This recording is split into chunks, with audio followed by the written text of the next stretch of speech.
आजाद हुआ, बांग्लादेश बना ईस्ट पाकिस्तान से, तो उसने एक वॉर मेमोरियल है जो कि बनाया, जहां पे 1600 भारतीय सोल्जर जिन्होंने शहीदी दी इस युद्ध के अंदर उनको आजाद करवाने के लिए, उनका नाम भी जो है यहाँ पे दिखाया जाएगा। आशुगंज करके जगह है दोस्तों बांग्लादेश में, वहां पर ये लिबरेशन वॉर ऑफ बांग्लादेश को लेकर एक मेमोरियल है जो कि बनाया जा रहा है।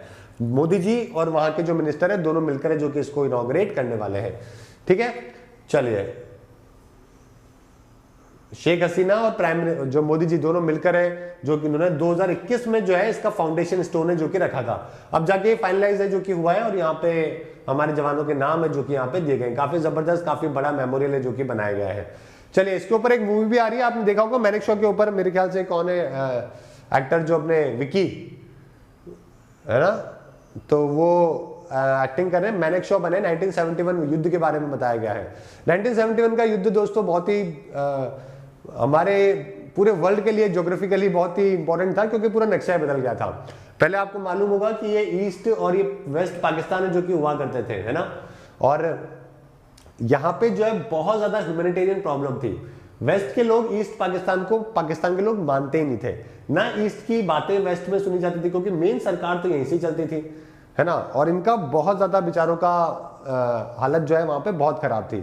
इनफैक्ट मतलब यहाँ के लोगों को तो यहाँ तक कि मुस्लिम मानने से भी जो है वो मना कर दिया था, रियल मुस्लिम मानने से भी मना कर दिया था वेस्टर्न पाकिस्तान के लोगों ने। बहुत सारे रिलीजन पॉइंट से, सोशल पॉइंट से, इकोनॉमिकल पॉइंट से, सब जगह से जो है वो बहुत ज्यादा हालत खराब थी। उसी टाइम पे दोस्तों शेख मुजफ्फर रहमान जो फादर ऑफ बांग्लादेश माने जाते हैं, उन्होंने वहां पे प्रोटेस्ट स्टार्ट किया। उसके बाद में जो बॉर्डर एरिया है ना, वहां पे बहुत ज्यादा क्राइसिस बढ़ गए, और ये सारे लोग जो है वो बॉर्डर वाले इंडिया के अंदर आने लग गए थे। अब यहाँ पे हमारे लिए रिफ्यूजी, एक तो हमारा खुद का कंट्री डेवलपिंग मोड में, ऊपर से लाखों लोग हमारे बॉर्डर में घुस रहे थे, बहुत ज्यादा पैसा, बहुत ज्यादा टाइम का कंजप्शन हो रहा था। उसी टाइम पे जो है हमारे यहाँ पे इंदिरा गांधी जी थी प्राइम मिनिस्टर, उन्होंने जब दोनों को कैलकुलेशन करने के देखा कि भाई ह्यूमैनिटेरियन मदद देने में और वॉर में, दोनों में किस में ज्यादा कम पैसा लग रहा है, तो वॉर में कंपैरेटिवली कम पैसा था।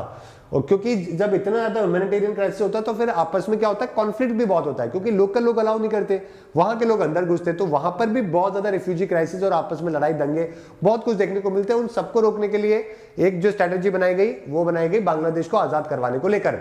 मार्च अप्रैल के अंदर ही बोल दिया था मैनेक शॉ जी को गांधी जी ने, इंदिरा गांधी जी ने, कि भाई आप तो युद्ध की तैयारी करो। मैनेक शॉ ने बोला, सैम बहादुर ने बोला कि नहीं, अभी मैं युद्ध नहीं करूंगा, अभी मानसून आने वाला है, हमारे टैंक्स और हमारे सेना जो है वो इफेक्टिवली परफॉर्म नहीं कर पाएगी। इंदिरा गांधी जी अड़ी रही अपनी बात पे, नहीं आपको तो अभी अटैक करना है। मैनेक शॉ ने बोला, लो एक काम करो, मेरा रिजाइन। इंदिरा गांधी जी ने कहा, भाई रिजाइन मत दो, बताओ बात क्या है।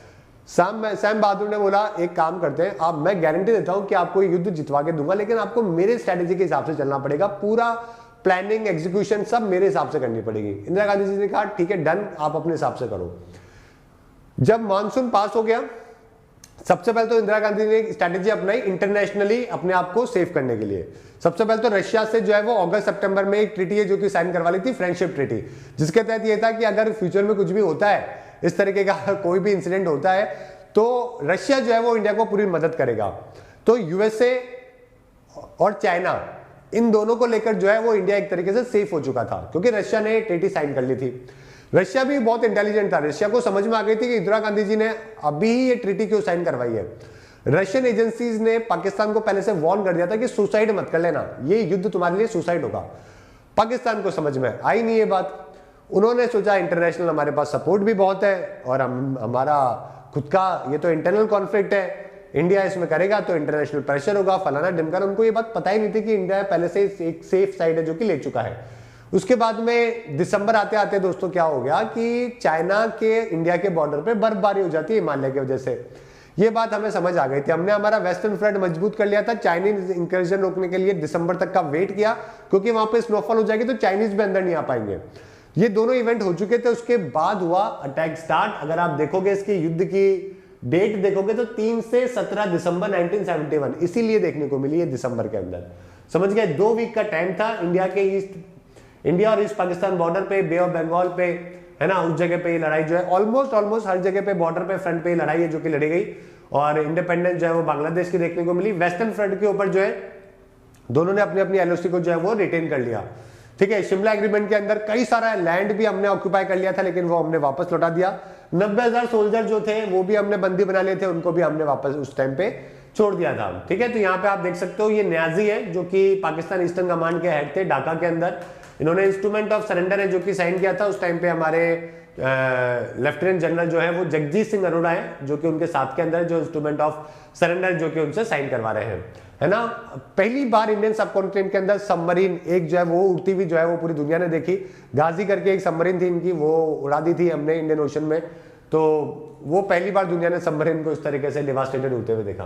उस टाइम पे हमारे प्रेसिडेंट थे गिरी साहब, इंदिरा गांधी जी प्राइम मिनिस्टर, स्वर्ण Singh ji external minister, Jagjivan Ram ji defence minister, manic Shaw जो थे हमारे चीफ ऑफ आर्मी स्टाफ थे, नेवल के नंदा जी थे और एयरफोर्स के प्रताप लाल थे। पाकिस्तान के अंदर प्रेसिडेंट याह्या खान थे, प्राइम मिनिस्टर नूरुल अमीन, और यूएसए के उस टाइम पे नेक्सन थे, प्रधानमंत्री कौन थे? नेक्सन।